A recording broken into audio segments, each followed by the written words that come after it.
when we're talking about the legal system, the creature of the state name, the surname is only there for administrating for legal purposes.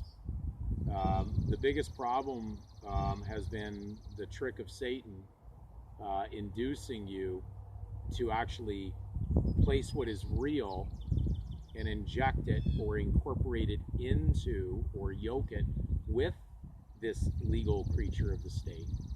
On its own, it's there only for that purpose. No one was ever made to place their given name there. There was a mistake by the parents, but at the same time, we have to understand that the conflict that was spoken of, that God would put enmity between the seed of the woman and the seed of the serpent, has been going on from the beginning after man sinned, because he walked in voluntarily into the jurisdiction of Satan and actually almost became what we'd consider a worshiper of this false god.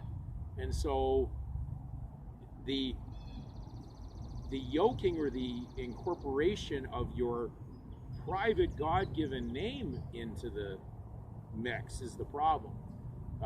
There'd be no mix-up at all if you had not placed that in there. So we have to understand that one side is spiritual, the other side is the legal jurisdiction that God has allowed the nations of man and Satan to have for the moment, but their time is running out. But it did not mean that you were supposed to be moonlighting in between both. Now, of course, when you remove your private name out, your God-given name out of there, well, you've just done the right thing, because you weren't supposed to be unequally yoked with unbelievers. Now, yes, subject to, not a subject of. And of course, they need that because they can't administrate without that. But you've been confused into believing they needed your private name in order to pull this off. No, it would just be on its own, and there would have been nothing more than a surplus in their world. The debt that is created is because of you touching the unclean thing with your private name. Now, we've talked earlier about the fact of jus soli, which is citizenship by birth. Well, they're talking about just the birth, the legal birth name. We'll just spell it B-E-R-T-H, because that's just basically there for the purposes of them having a permanent legal record of a title that's strictly for that purpose. Your given name was never theirs, and it never could have been forced to be put on the document. Therefore, rendering or giving to Caesar what is Caesar's now makes sense, but it didn't make sense to give to Caesar what is God's. So the problem, what's going to happen with a lot of the audience that's going to be, I would say, resistant to what I'm showing them from Scripture is because they have put their faith, their trust, and everything into that registration, using that title, but placing it under their private name and then not realizing why they're being penalized and taxed. They would never be penalized and taxed if they had never placed their given name in there. But will they let that go?